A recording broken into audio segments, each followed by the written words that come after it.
Welcome to True Crime by Indie Drop-In. Each week, we feature an episode from the best independent creators. Hit subscribe for more great true crime content. Before we get started, I just wanted to tell you about Scary Time, another podcast by Indie Drop-In featuring independent creators. If you like episodes about the paranormal, ghosts, monsters, hauntings, creepy places, enchanted objects, aliens, and more, check out Scary Time. You can find Scary Time in any podcast app, or you can click the link in the show notes below. All right, let's get to today's true crime episode. Today's episode is from Fresh Hell podcast. Fresh Hell is two friends from two continents who have never met in real life. They talk about murder, mystery, and the macabre throughout history. If you enjoy this episode from Fresh Hell, make sure to check out the show notes for links to subscribe and follow on social media. Enjoy the show. Begin.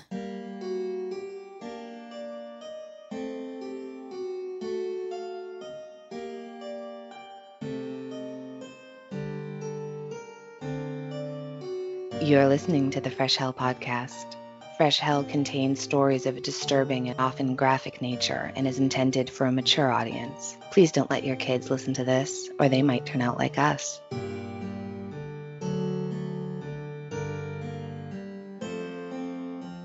Hi, I'm Johanna from Austria.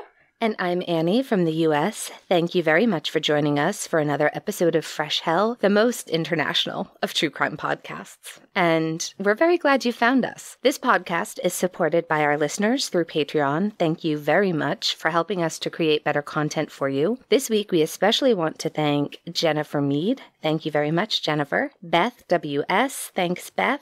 Jessie McCullough. Thanks, Jessie. And Jennifer White. Thank you very much. We are very grateful. Thank you so much. And if you out there would like info on how to become a patron, listen until the end. We'll tell you all about it. We also have a quick correction from 2 weeks ago, I think, to clarify a name, the name Leininger, which for some reasons in our note kept autocorrecting to Leninger. But Leininger is the last name of the family who wrote the book Soul Survivor about their son James' past life memories as a pilot in World War II. That's right. Sorry about that. It happens with names. Names are hard. All right. So, Annie, you're going to tell us a story. What do you have for us today?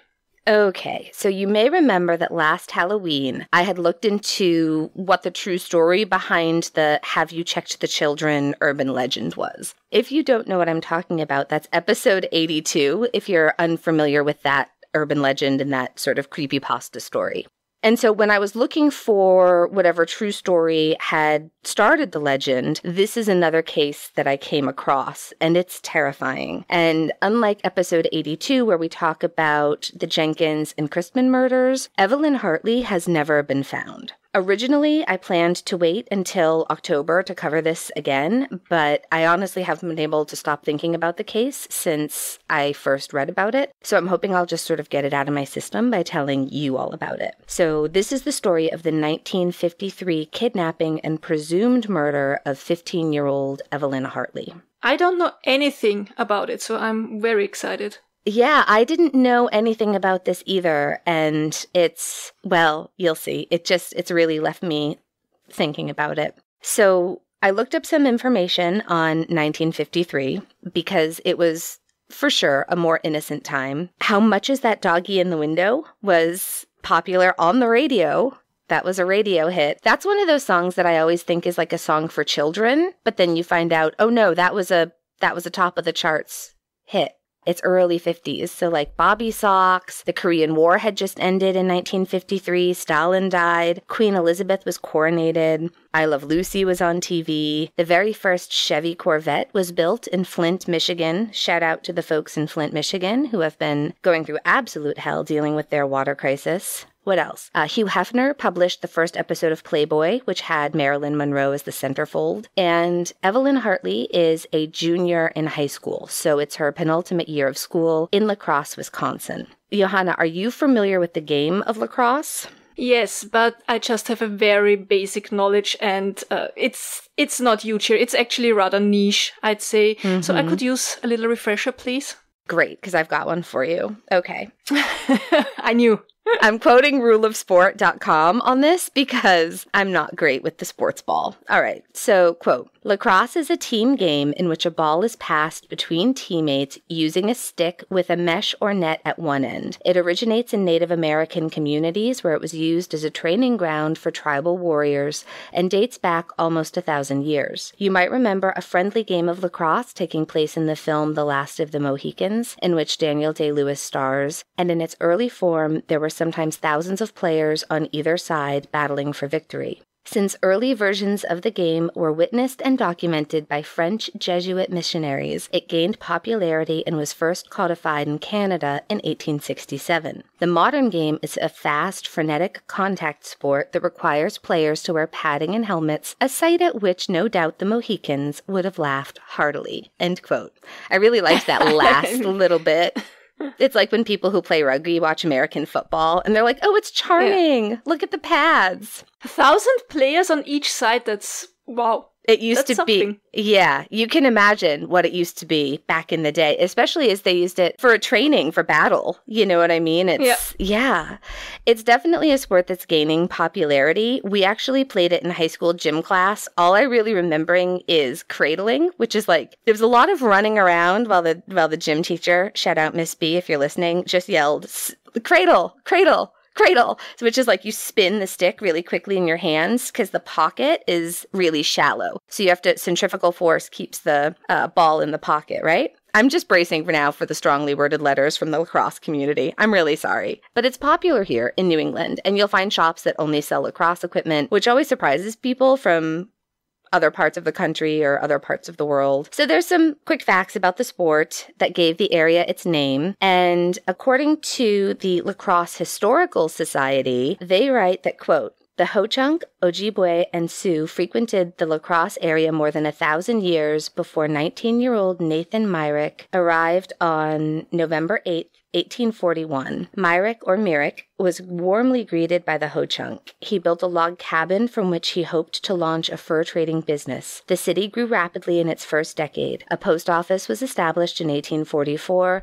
and a general store opened in 1846. By 1853, so 100 years before our story happens, the town's population had grown to a whopping 543. On March 14th, 1856, the village was legally incorporated as a city, and 50 years later, its massive Victorian city hall was constructed. During the second half of the 19th century, Lacrosse became an important center for steamboats, lumber mills, railroads, and brewing. In 1884, Lacrosse produced more beer than any other city in the state. At the turn of the 20th century, 3 colleges and universities were established in the city. End quote. And one of these was Lacrosse State College. Today it's part of the University of Wisconsin, and it's University of Wisconsin at Lacrosse. Another interesting sidebar I found was that you can actually get a degree in language studies in the Ojibwe language at the University of Wisconsin, which is amazing. It's always really sad when you hear about languages dying out, and a lot of them are. Or dialect. Like, for example, Yes. here in Austria, a lot of dialect words are just vanishing. That's why I always try to use as many as I remember from during my childhood, because I think it's important to keep this alive. Absolutely. So, working as professors at this college were 2 science and math professors, Mr. Viggo Rasmussen and Dr. Richard Hartley. Both worked, as I said, teaching math and sciences, and it was nearing the end of October 1953, and the annual homecoming game was upon them. Should I explain what homecoming is, or do you think most people know homecoming? Look, as we are a true international podcast, the favorite international podcast of most people, I think it's just fair to explain, because as far as I know, it just exists in the US. Yeah, right? I agree. It actually was interesting to me to look into it because we kind of had it at my school, but not really. So here's a little information from Wikipedia, which is my favorite source to quote when no one's life is on the line. So, quote, homecoming is an annual tradition in the United States. People, towns, high schools, and colleges come together, usually late September or early October, to welcome back former members of the community. It's built around a central event, such as a banquet, dance, and most often, a game of American football, or, on occasion, basketball, ice hockey, or soccer. When celebrated by schools, the activities vary widely. However, they usually consist of a football game played on a school's home football field, activities for students and alumni, a parade featuring the school's choir, marching band, and sports teams, and the coronation of a homecoming queen, and at many schools, a homecoming king. A dance commonly follows the game or the day following the game. End quote. So yeah, I can confirm the dance, and I'm willing to take Wikipedia's word on the rest of it. I know it's huge in some parts of the country. It's just not so much where I grew up. There was no football. There is a football team now, but there was just a homecoming dance, and that's all I remember. Is the dance like an elaborate prom? Homecoming was semi-formal. So all of my I have pictures. I can share pictures from homecoming. Do you guys want to see my homecoming pictures? Homecoming dresses were semi-formal, so more like cocktail or tea length, and prom would be formal. Okay. Mm-hmm. Boys going to homecoming would usually wear a suit or a jacket and a tie with khakis, whereas prom is a tux. Yeah? Okay. Mm-hmm. Got it. So everyone in town is looking forward to this homecoming game, and the Rasmussens had tickets to attend, but unfortunately for them, so did their usual babysitter. So they were going to be bringing their older daughter, who was 6 or 7 at the time, but they also had a 20-month-old daughter named Janice, who would not be really old enough to enjoy these festivities. Fortunately, they were able to find another babysitter, the daughter of Professor Rasmussen's colleague and friend, a young woman by the name of Evelyn Grace Hartley. Evelyn was the third of 4 children born to parents Richard and Ethel. She was born on November 21st, 1937. She had 2 older brothers and a younger sister. Unfortunately, her older brother, her oldest, their firstborn, Richard, had died of polio in 1946 while serving in the Navy. He was only 18 years old. Evelyn, who they either called her Evie or Evie, E-V-I-E, I'm going to say Evie, she was less than a month away from her 16th birthday. She was a really pretty girl, straight brown hair, bright blue eyes,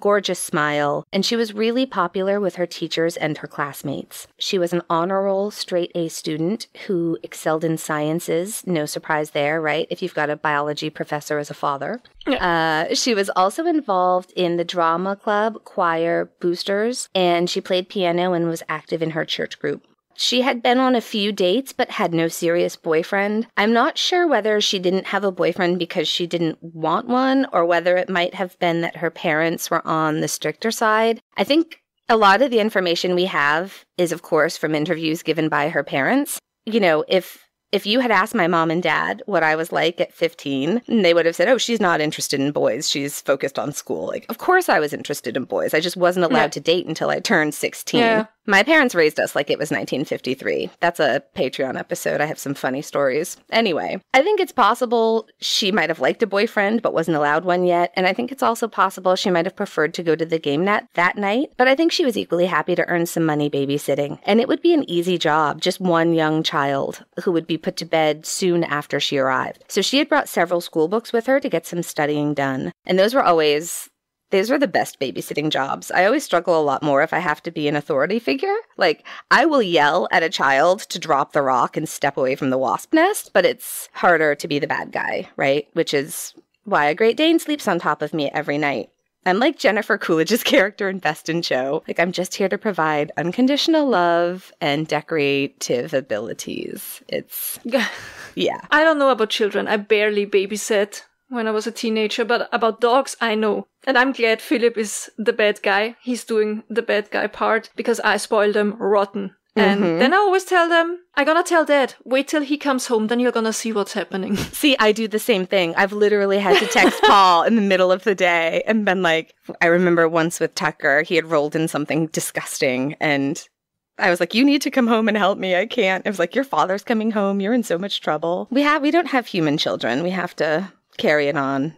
So on October 24th, 1953, the night of the homecoming game, Professor Rasmussen picked Evelyn up at her house, which was only about a mile away from her own home. And the Rasmussens lived in a brand new development. It was like a brand new subdivision, like a whole new neighborhood had just been built, right? And they lived in the 2400 block of, I think it's pronounced Hochler Drive. And Evelyn hadn't babysat for several months, but she was a smart girl who had plenty of experience. Per the norm with babysitting, she was given instructions, and they were to put the baby in bed at 7 o'clock, and then at 7:15, she should cover the baby with a blanket. The Rasmussens left for the game at about 6:45 p.m., and Evelyn had an understanding with her parents that she would call at 8:30 p.m. to check in with them, and again, this was part of her normal routine. Right, because you would call your parents to give them an update after the children were asleep, because you probably didn't want them calling you, not to wake up the baby after you finally got it to sleep.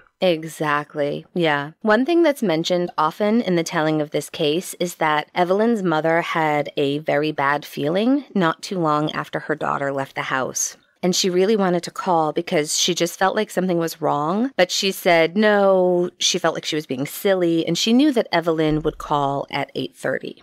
Evelyn did not call at 8:30.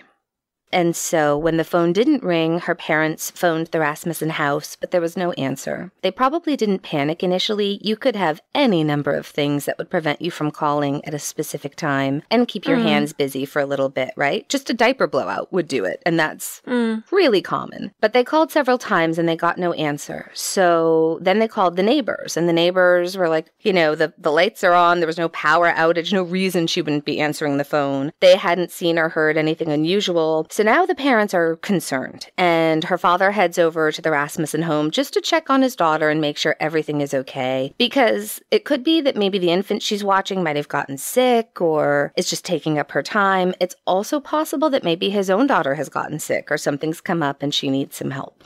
He arrives at the Rasmussen house around 9:20 p.m. and he knocks on the door and rings the doorbell, and he finds the doors are locked. He can see the lights are on, but there's no answer, and he's knocking and banging on the door and calling her name. So he makes his way around the house, and he's sort of peering into windows as he goes. The Rasmussens had only been there for a few months. They'd only just moved in, and they didn't have any curtains hung up yet. They had, I think, blinds, but no curtains, which is the same situation I've been in. And I'm not judging because I've been in this house for 7 years. So peeking through one window, he sees one of his daughter's shoes on the floor as well as her eyeglasses. And now he's really worried. So he makes his way around the house, and around back, he sees a basement window. The screen had been popped out of the window frame and was propped up against the side of the house. So he was actually able to get through that window and into the basement. And once down there, he saw that there was a short step ladder that was near the basement window. Apparently, the Rasmussens had been painting their basement, which is why the ladder was down there. And so he gets in through this window into this dark basement. He finds the lights. I assume the families knew each other and he'd been in the house before because of their social status, and that's how he found her as a babysitter. But I can't imagine how terrifying this all must have been for him. So in the basement, he sees his daughter's other shoe when the lights are on, and making his way upstairs, his worst fears are confirmed. The lights and the radio are on. Evelyn's books are scattered around the room. Furniture showed signs of there having been a struggle. He found his daughter's eyeglasses that she had just gotten that day, and they were broken on the living room floor along with her other shoe. And there is no sign of Evelyn. She is gone. And the baby? Thankfully, the baby was sound asleep and unharmed in her room. She hadn't yet been covered by the blanket, which is important timing-wise. Richard Hartley runs to the neighbor's house, and he's too distraught to dial the police himself and needs them to make the call for him. Okay, two things. First, I have to ask, just to clarify. Mm-hmm. The doors were locked from the inside. Yes. Somebody got probably in through the basement, but also they probably got her out, if they took her with them, through the basement, right? That's why her shoe was there, which is odd, right? It is. Who would lift a girl, or I mean, I don't know, was she conscious or not, but it's a weird way to get her out of the house, I think. It's very weird. They do mention in a couple of articles that the front door of the house was self-locking, so it was one of these where... Okay. We used to have a door like that at the cottage, the back door to the cottage. If you shut it, the latch would just engage. You know what I mean? The deadbolt automatically. Yeah. So it might have been that style of house. But I very much doubt that they went out the front door with her because I just think somebody would have seen that. Yeah. Right? Plus the shoe. Plus the shoe, yeah. exactly. She was obviously down there. I think it seems like there was a struggle in the living room and then she lost her second shoe, sort of.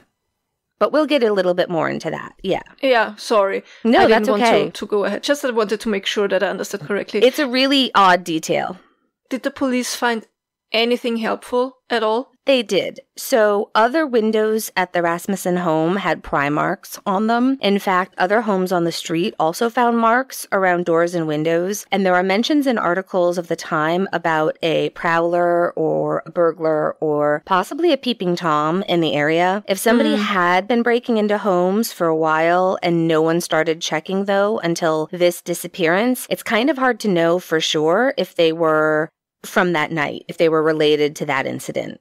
Right, because most of us don't check the windows for scratches regularly. Right, exactly. But they found other things that definitely seemed to connect to Evelyn's disappearance. They found footprints that were made by sneakers near the basement window where the screen had been removed, the one that people were going in and out of. And part of the reason the footprints were so evident was because the house was so new, they hadn't done the landscaping yet. So it was a lot of just dirt where they hadn't done like planting and grass and all that. So they had really good, clear footprints in the dirt. And then inside the house, there were similar footprints left in dirt in the carpet of the home, specifically in the living room. The shoes had like grooves in the sole. Do you know what I mean? Where it like picked up dirt and then dropped it in the... You see it a lot with snow here, right? Like if you're wearing a boot and you walk into your house and you can see the perfect shoe prints of snow. Yeah. So it was like that, but with dirt. The more upsetting evidence, it seems that there were small drops of blood inside the house, but also 2 pools of blood outside the house. So one of them was outside near the basement window, and the other one is reported as being about 100 yards away near a neighbor's garage. And so on that same garage was also a bloody handprint about 4 feet or 122 centimeters up, and then a very, very large blood stain that was reported to be 18 inches in diameter, so like 46 centimeters. That's a large blood stain. It was. It seems like, based on where the handprint was and the blood stain, my best guess is that she was bleeding and whoever was carrying her or leading her sort of lay her down there for a little bit. We'll talk about more of that later. But the handprint kind of indicates that maybe whoever had her, if it was their handprint, you know, they'd either been carrying or dragging her and sort of rested for a minute on the side of... Do you know what I mean? How you might lean up against the side of a building to rest? Sure. Yeah. It would be the right height for that. It could also have been her own handprint. Because there was only a little blood in the house and more blood outside, I almost think that, like, maybe they had her go out the window of her own accord and then she got punched, you know, or hit. Because if she had a head wound, if she was punched and, you know, split an eyebrow or even a bloody nose, like that can all really bleed a lot. So maybe she'd been hit in the house, which maybe broke her glasses and gave her a little bloody nose. And then again, when she was outside, it's hard to know, but it said that in a lot of the news coverage of the time that when her mom saw the blood stain, she said that she felt very sure that her daughter was no longer alive, which is really sad. Very sad. Yeah. Yeah. It's that thought that it seems like it would make sense if she was bleeding and unconscious. It's like, did they put her down to rest for a minute before carrying her to the next place and then carrying her to the next place? We do know that tracking dogs traced her scent from the house across the backyards to Cooley Drive, which is about 2 blocks away, and they believe that at that point, whoever had her put her into a car and drove away. This was all done before DNA testing, but they were able to confirm it was Evelyn's blood type, which was type A. And I made a big deal about all of this being homecoming at the beginning, and it wasn't just because I was going off on a random tangent. Now that we all know what homecoming is like in a place that has American football, one of the things that makes the case so tragic is that I think there were possibly witnesses who may have intervened had it been any other night. So, for example, there was a witness that they called Mr. X in the newspapers. He was a block from the Rasmussen house picking up his brother-in-law to go to the homecoming game at around 7:15 that night. He reported seeing two men with a girl who seemed to be intoxicated, like they were all drunk and sort of helping her to walk. And he just assumed that they were people that were enjoying a pregame party, you know? Sure, yeah. And they were about a block away from him, so it's like he could make out that it was two men and a woman and how they were sort of moving, but he couldn't see anything in detail. And the neighborhood didn't have any streetlights yet. So he could kind of see that this was happening, but not super close. And there was no reason for him to worry about anything. It just seemed like, again, people that maybe partied a little too hard before the game. Then as he and his brother-in-law were driving to the game, just a few moments later, he was actually almost hit by a car speeding past, which he remembered as a two-tone green 1942 Buick. And in the car, the other thing that was odd was there were three people in the car. There was the man in the front driving, but then there was a man and a woman in the back seat. And the woman sort of looked like her head was slumped forward as though she were passed out. He thought it was probably the same people that he had seen previously.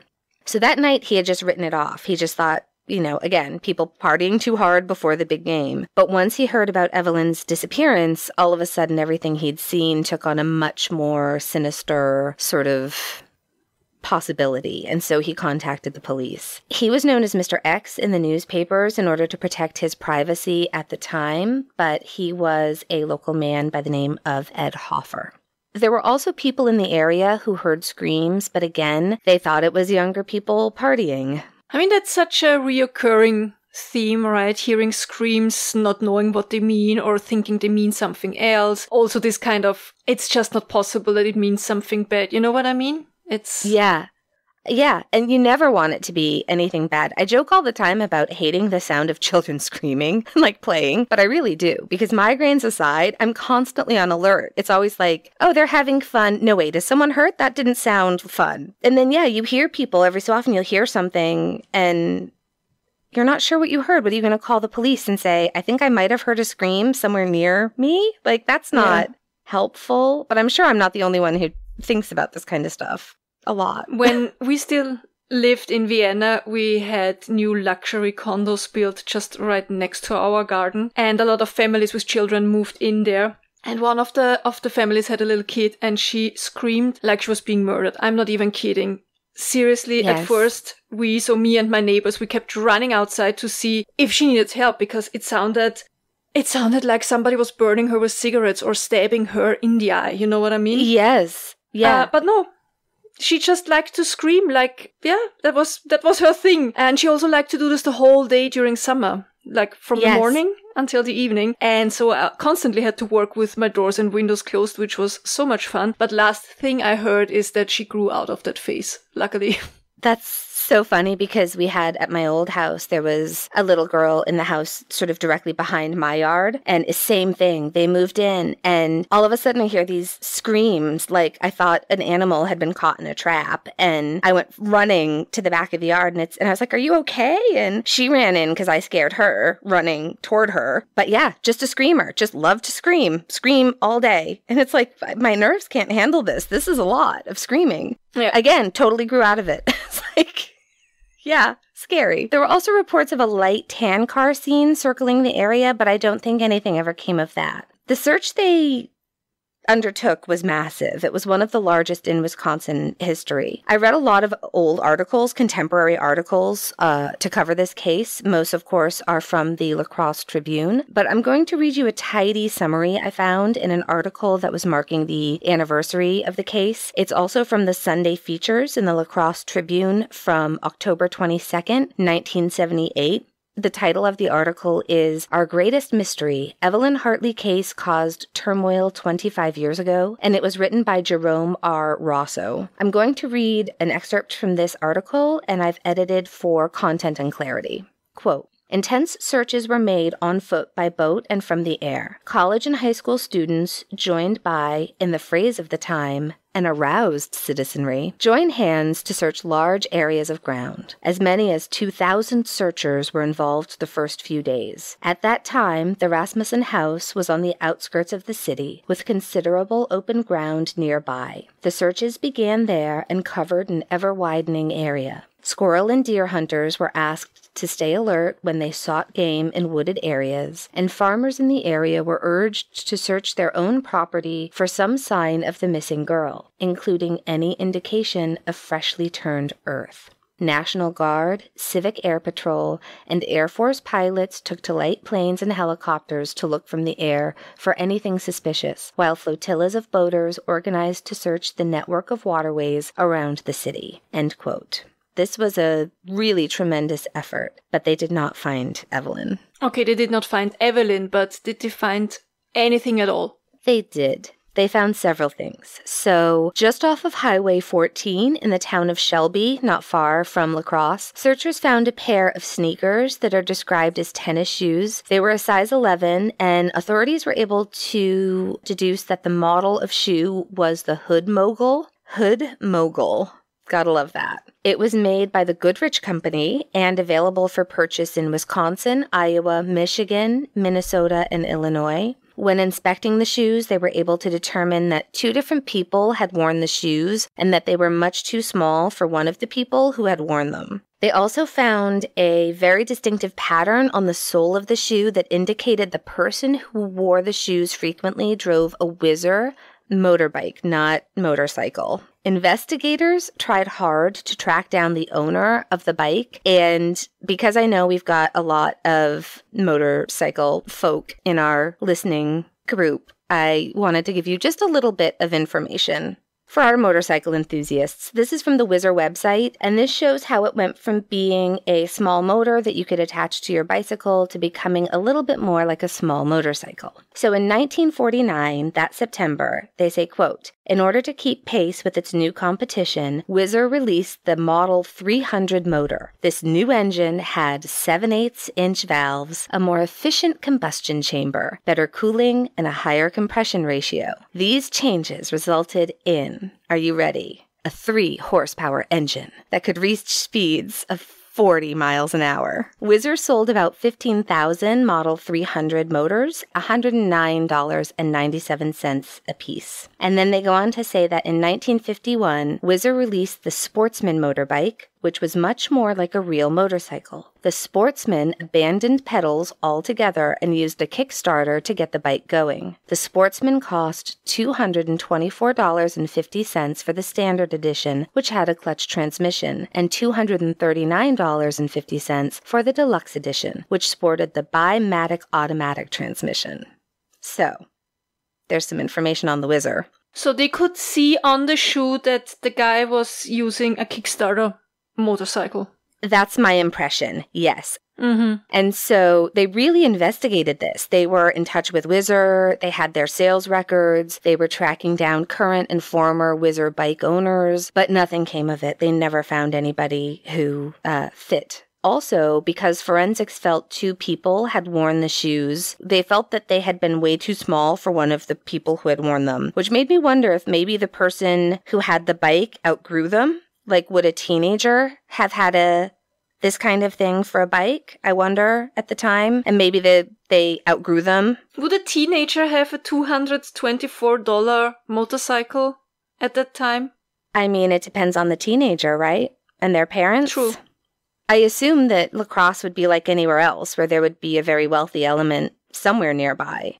But it's the only thing that made sense to me about why somebody would wear shoes that were much too small for them. That's the only thing that made sense to me, was that a teenager wore shoes, outgrew them really fast, you know what I mean, which is why they were wearing shoes and that they had the motorbike. And then maybe the shoes went to a charity shop, because otherwise... I mean, it could also be the other way around, though. Like a teenager outgrew shoes, then they went to the charity shop and somebody got them who had the motorbike. Maybe. I wonder what the cost of the motorbike was comparatively. Like, would somebody who could afford that buy tennis shoes in a charity shop?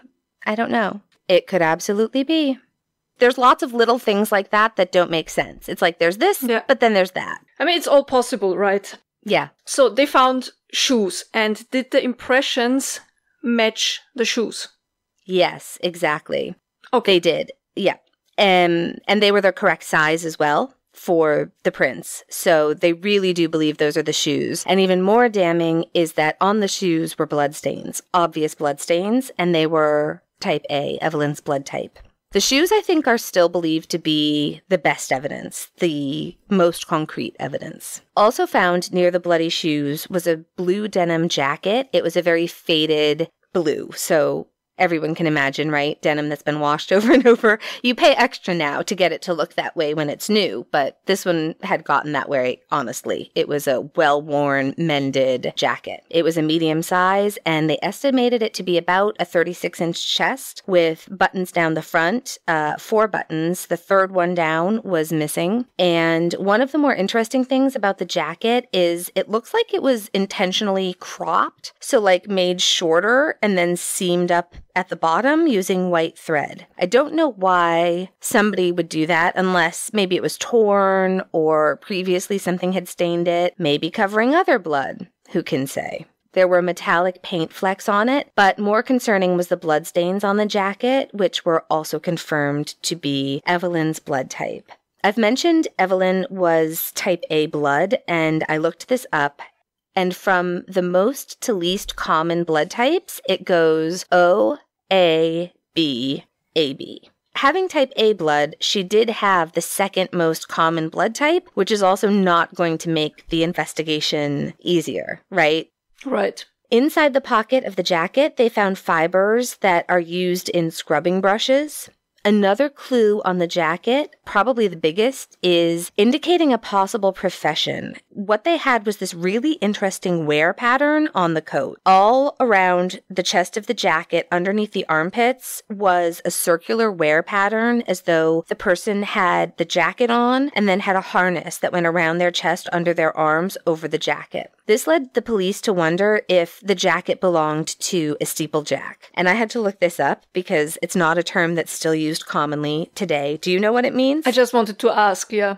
I mean, you can kind of guess what it means by the 2 words, but yeah, it's basically somebody who works on church steeples or other very high structures. So building, cleaning, painting, maintaining really tall structures. Lighthouses. Yes, lighthouses, exactly. Anything very tall. And so the type of harness that they would wear for safety would match up with the sort of marks found on this jacket. And police sort of went out into the community and they investigated and spoke to all of the local steeplejacks, everyone working sort of adjacent to that profession in the construction trade, and they just got nowhere. The shoes and jacket were actually put on display all over the area, county fairs, that sort of thing. Like they traveled around asking the public for help to see if anyone recognized them, but they never generated a lead. Also found a few days after Evelyn's disappearance were a bloodstained bra and woman's underpants. They were found on Highway 14, about 2 miles south of Lacrosse, and a pair of men's trousers that also seemed to have bloodstains on them were found another 4 miles down that same highway. Evelyn's mother said that the underwear was similar to the bra and underwear that her daughter wore, but that she couldn't be certain that they belonged to her daughter. And as far as I'm aware, the blood on the underwear and the men's trousers weren't tested. If they were, again, all it would have told us was the blood type, and I'm not sure it's that helpful. It would have, if she were AB or something, it might have been a little bit more useful. Yeah. I mean, that's all they had.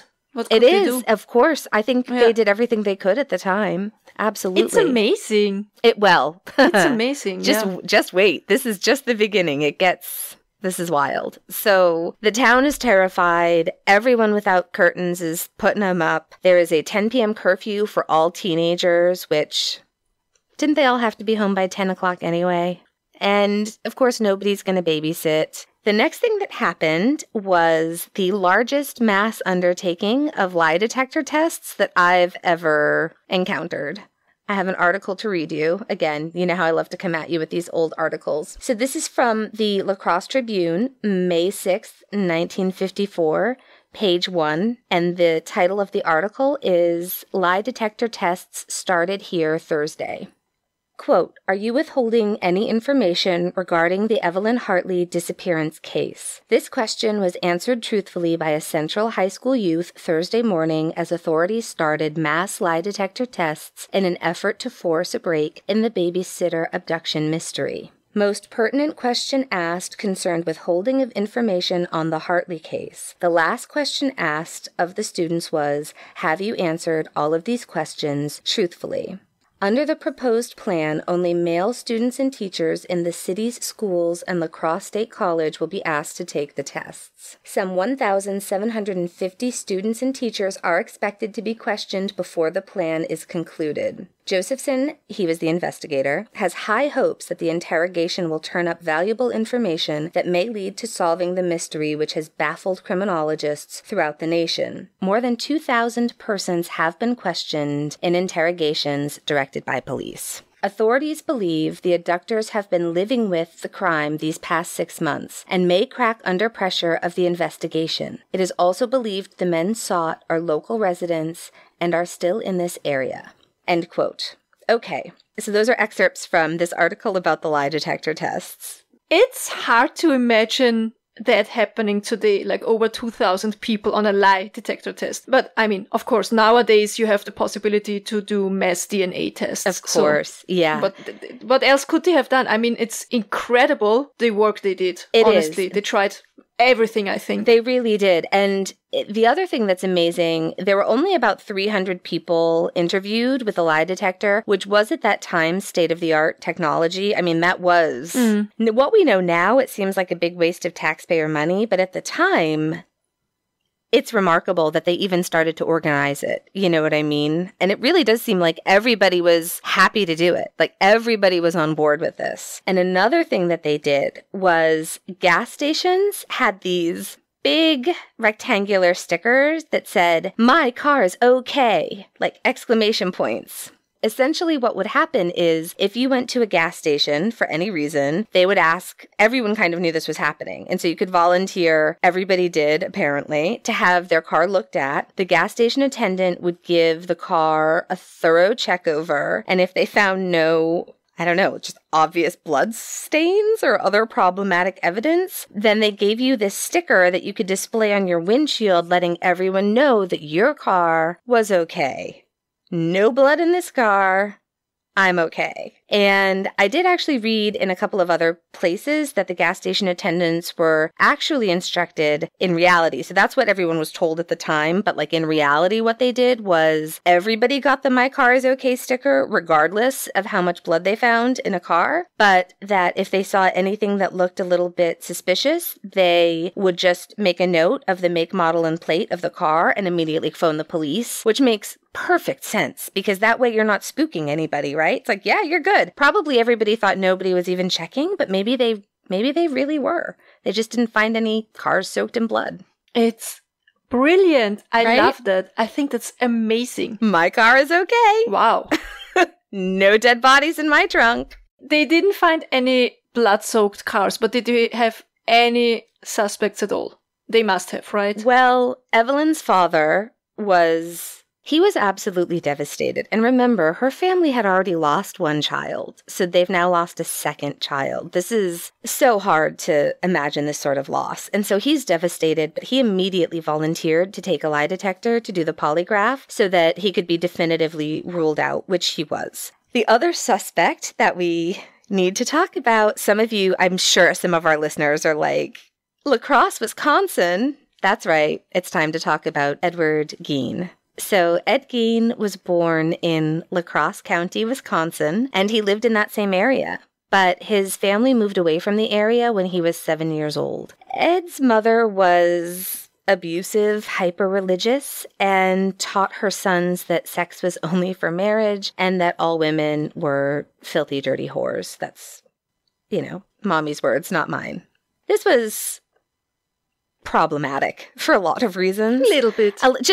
Listen, there were some issues, and Ed Gein is really, I think, an episode for another time. If we ever do decide to cover him, I feel like everyone knows all about him and nobody needs us to tell them, but he was the inspiration for a lot of horror movies and their characters. Yeah, Norman Bates in Psycho, Buffalo Bill in Silence of the Lambs, Texas Chainsaw Massacre.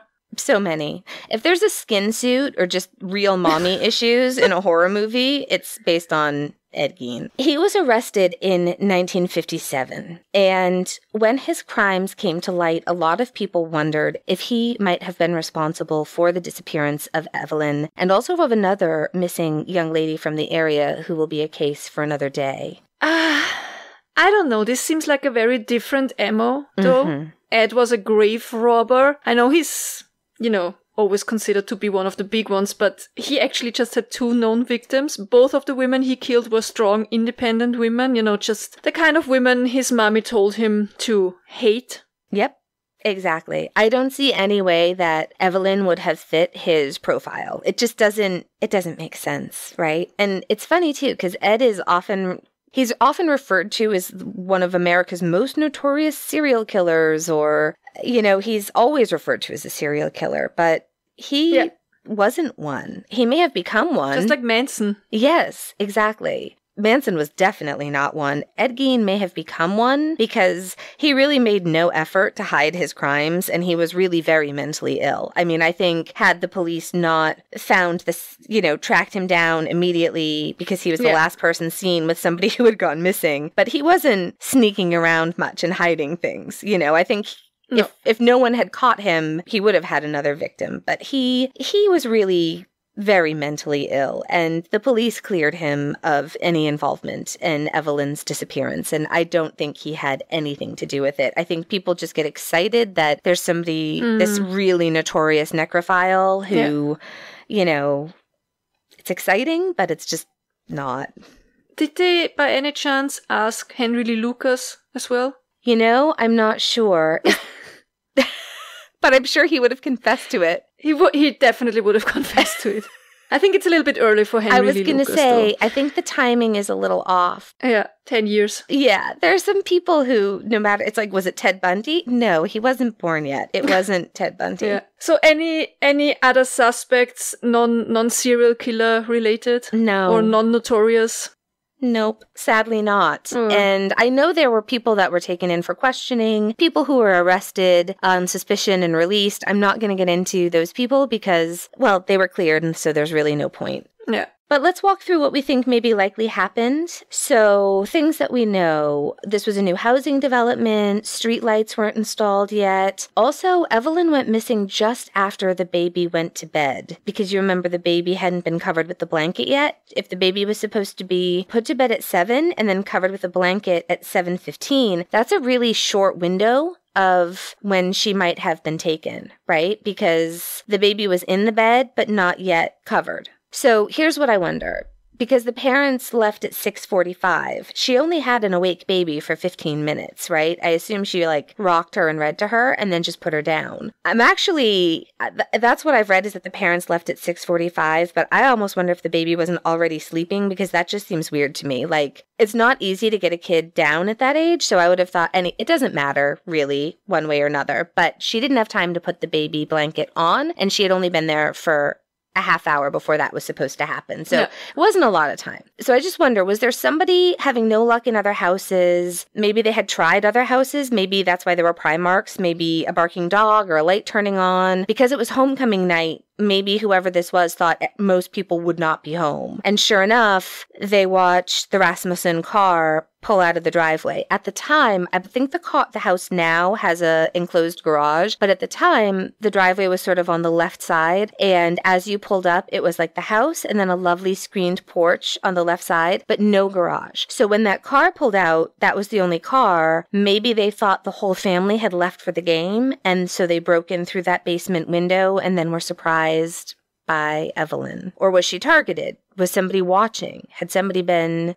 specifically watching her through the living room window with no curtains? Or, in that vein, was then the regular babysitter, their normal, usual babysitter, the target? Was somebody stalking her, and then Evelyn was an accidental victim? These are all sort of questions that you see over and over again, and things people wonder about, and things I've been wondering since I first heard about it. Nothing was stolen from the house, and the baby was unharmed and untouched, so Was it an interrupted robbery turned kidnapping and murder? Did she recognize the people or person? And that's why here they took her. And then now, see, we're circling back to what you were asking in the initial early aspects of the case when I was telling you about the basement window, right? Because maybe it was two people. If she was unconscious, did somebody pass her up through the window? Do you know what I mean? Was it like, because you would have needed two people to get her out a window if they had knocked her out inside. It's difficult with an unconscious body through it's a basement so window. difficult. I think it's very difficult. Very difficult, yeah. And so that's one of the questions, too, is, you know, were there two people? Does that explain why there were bloody clothes found that didn't seem like they would fit the same person? Like, the shoes seemed like they'd be much too big for whoever was wearing the jacket. They were found really close to each other, the shoes and the jacket, which is why I think they thought they must be connected. So it was maybe one of them carrying her while the other went for the car. But then again, that doesn't explain the sightings of a girl with two men, if that was even Evelyn. There are so many questions we just don't have answers to. It's hard. It's really hard. Evelyn's parents, especially her father, they spoke publicly, issuing a number of appeals for information on his missing daughter. Unfortunately, the family were flooded with information, and most of it was from, what's the nice way to say this? It was either from mentally ill but well-intentioned people, or more frequently, probably malicious people looking for spotlight. So they got a lot of letters saying, Evelyn ran off with a guy, she's fine, I know where she is, she's going to come back when all of this dies down, that kind of stuff. Nothing they received was helpful. Nothing they received was believed to be true. I think all of it was incredibly painful for the family, so there are places where if you look this up, you can find out all the information, but I don't want to, republicize crummy stuff. Does that make sense? Yeah. It's always the same in those cases. I hate that part, really. Right. It's bad enough that you families. Yeah. Because you get a lot of I had a dream. And, people are checking out literally everything. And sometimes you're also going to get a lot of well-intentioned stuff that just doesn't pan out. So you're already getting flooded with information. And it's the people who maliciously, for fame, or is it prank? Because I think it'll be funny if their letters read on the news, and it's awful. This is also a case where both families, both the Hartley family, obviously, and the Rasmussen family, they were never the same again after this. Their lives were profoundly changed in terrible ways because of what happened to Evelyn. And there are still surviving family members, and so I'm not going to get into the level of, sometimes I get deeper into personal information, but in this case, I just want to respect their privacy. I know that her parents, especially later on in life, there would be requests later on for interviews, on these anniversaries and things, and they would often say, we've said everything we have to say. There's nothing else to say. The one thing I did get a little bit of a surprise from when I was doing the research is, so Evelyn had two older brothers, and her brother Richard, passed away from polio when he was in the Navy. Her other brother survived. He passed away recently, last 5 years, I believe. His name was Thomas, and he was actually a botanist, and we worked at the same place. So we both worked at the Arnold Arboretum. He worked there decades before I did, but he was a really remarkable man. He was a botanist who specialized in the rue family or citrus plants and spent most of his adult life in Australia, where he considered his life's work. And I believe Evelyn's younger sister is still alive. I wish both families that were involved I wish them well. I wish for answers, because you never know. In 2004, a man came forward. He had been in a bar and was planning to record the band that was performing that night at the bar. And I think it must have been quite a while later that he actually listened to the tape. And when he was listening to it, he realized he had recorded a conversation between two men, and one of them was claiming responsibility for Evelyn's murder, saying she had been killed and then buried in Lafarge, Wisconsin, after she had been kidnapped. Part of the difficulty with this information is that by the time this information got to the police, the major players involved, the two men that were talking at the bar, were both dead. How did they know that? Did they have the name of the guys on the tape? He knew. The man who had recorded it, I believe, knew exactly whose conversation he had picked up. It was like a place he went to regularly. Okay. Yeah. I think that's what it was, but whoever had the tape definitely knew the people talking on the tape. I assumed that he didn't come forward until after they were dead because he didn't find the tape until then, but it could be that he waited. I'm not sure, to be honest, on that case. I didn't look too much into it only because the major players are both deceased, and the place where she was alleged to have been buried was, I guess, along a river. So even if she had been buried there, the odds are her body would have long since washed away. There was a mention in an article about possibly looking in the area with cadaver dogs.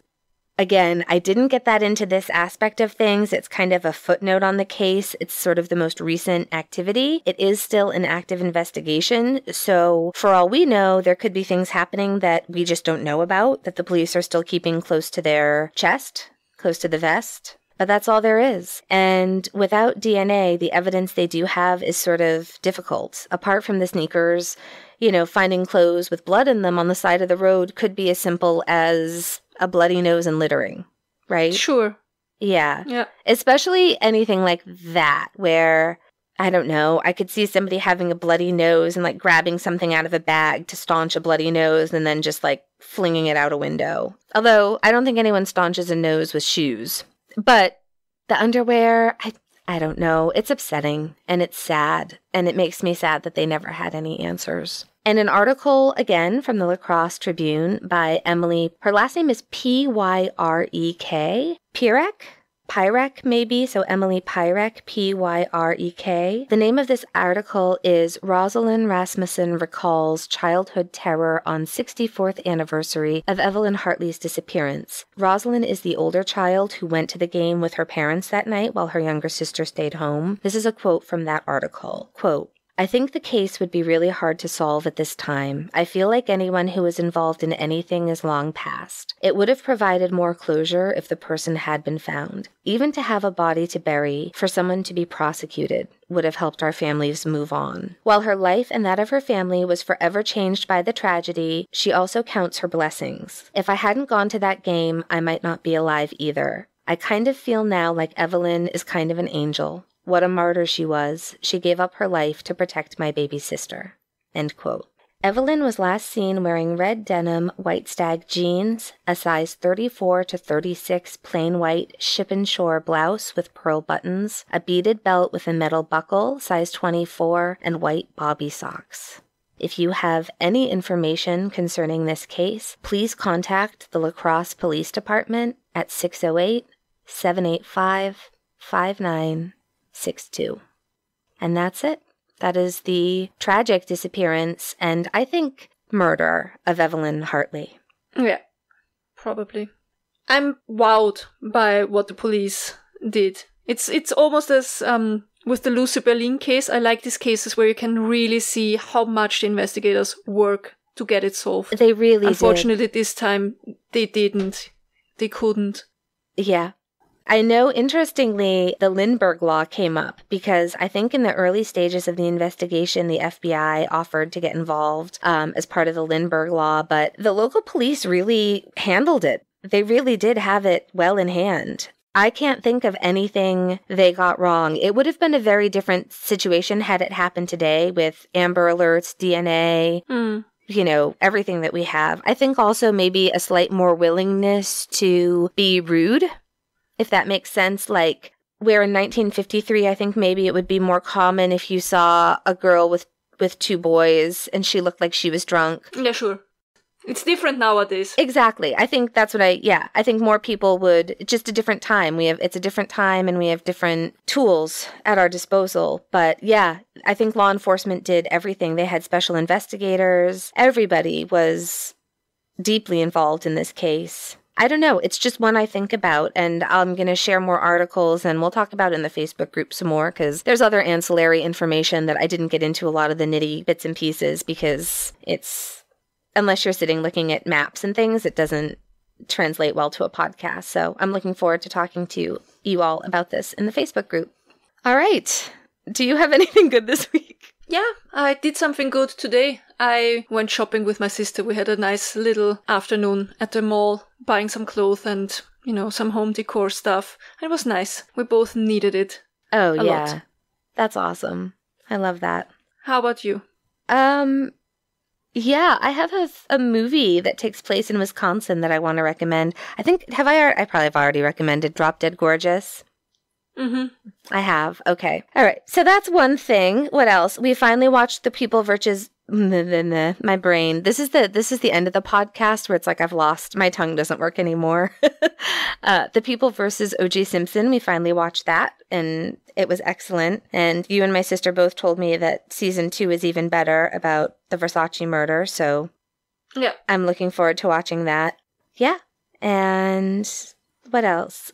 We are in the podcast awards. And so if you go to podcastawards.com, then you can vote on our little podcast. We are absolute underdogs, but you will find us in the true crime category, the female hosted category, and People's Choice we are automatically entered into. So if you enjoy our show and maybe you can't support us through Patreon, but you recommend us to your friends or you recommend us in other true crime forums if people are interested in finding a new podcast, this is one other hopefully small thing that you can do to really help out the show, and we would very much appreciate it. Yes, really would help us out a lot. What also would help us out would be if you have 3 minutes, if you like our podcast, to go to iTunes and leave us a rating and or review, because that's also a way you can help us next to sharing our content with your friends who you would think would also enjoy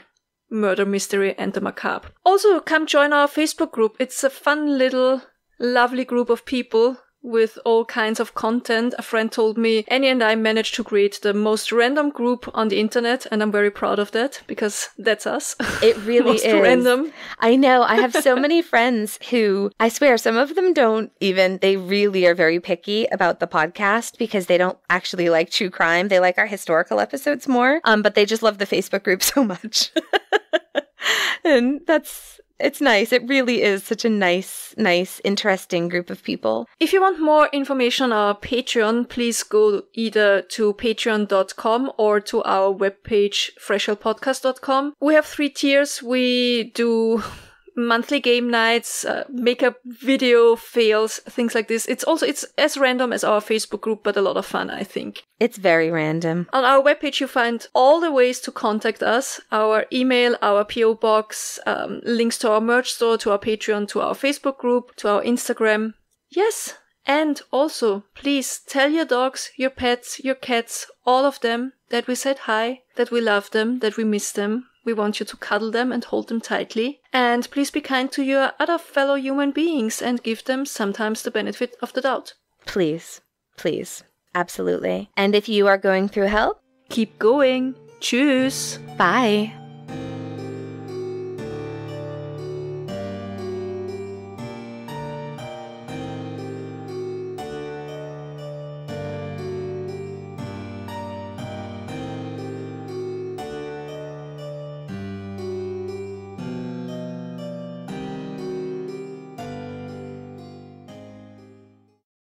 Thanks again for listening to True Crime by Indie Drop-In. If you would like your show featured, reach out to us at Indie Drop-In on all social media or go to indiedropin.com. See you next time.